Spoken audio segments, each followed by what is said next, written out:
दोस्तों, mister Ravikant Pandey, advocate in district court Azamgarh. दोस्तों, आजमगढ़ में लीगल संबंधी किसी भी सहायता या किसी भी ऐड के लिए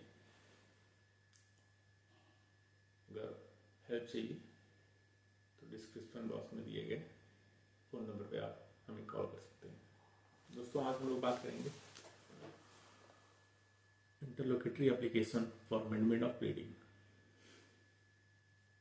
सिविल प्रोसीजर कोड के ऑर्डर 6 रूल 17 में दिया गया है।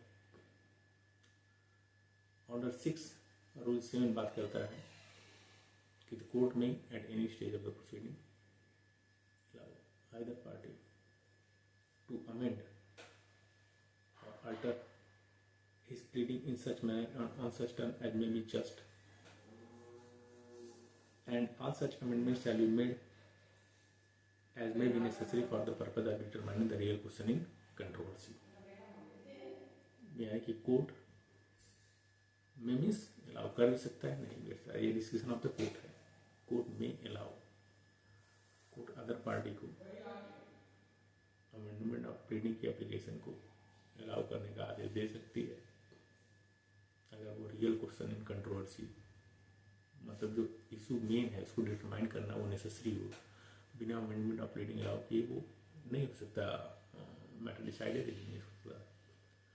तो कोर्ट जो है अमेंडमेंट ऑफ प्लीडिंग की एप्लीकेशन अलाउ कर देगी। दोस्तों, अगर हम केसेस की बात करें इसमें तो ये दो केसेस हैं जो मोस्ट इम्पॉर्टेंट केसेस हैं। पहला केस है वरुण पावा वर्सेस रेणु चौधरी। इसमें ऑनरेबल सुप्रीम कोर्ट ने कहा था कि the rules of procedure are handmaid of justice and cannot be defeated the substantive right of the party। अगर कोई ऐसा क्वेश्चन है जिससे सूट डिसाइड नहीं हो पा रहा है या वो क्वेश्चन अगर आपने प्लेंट में रेज नहीं किया है, जो इम्पोर्टेंट क्वेश्चन है,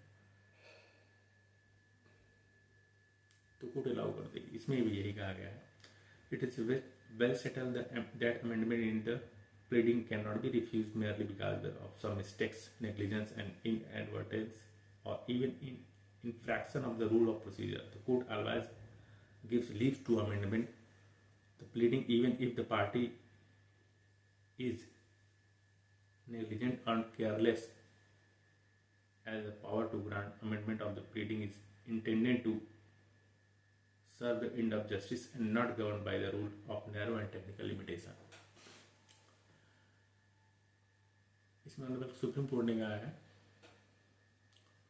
किसी टेक्निकलिटी या हैंड में अगर कोई एरर हो गई प्लेंट में तो आप उसको इग्नोर नहीं कर सकते हैं, या उसको ऐसा नहीं होता। फिर इसमें कोई पार्टी अगर एप्लीकेशन देती है अमेंडमेंट ऑफ प्लीडिंग की तो कोर्ट द्वारा इसको इनकार कर दिया जाए।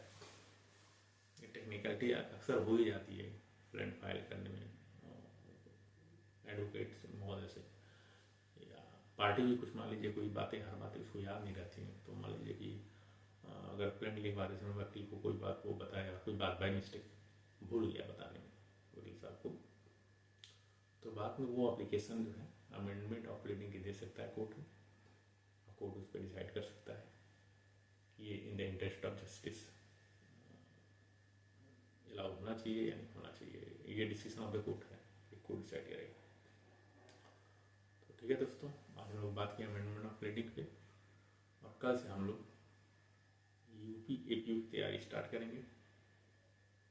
और सबसे पहले आईपीसी और यूपी पुलिस एक्ट, ये दोनों हम लोग कवर करेंगे और देखेंगे उसमें तो जीएस भी धीरे धीरे कवर करेंगे ताकि एग्ज़ाम आते आते